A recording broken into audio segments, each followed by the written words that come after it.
vir para o Grêmio. Tá? Então, prazer te receber, Everton. Essa aqui é a camisa 1, tá? Tu és um vencedor e eu tenho certeza que também serás um vencedor aqui no Grêmio. Bem-vindo ao Grêmio.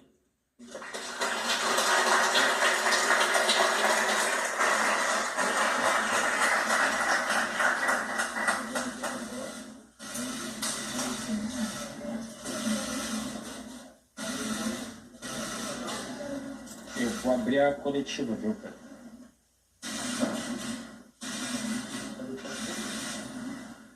Sim.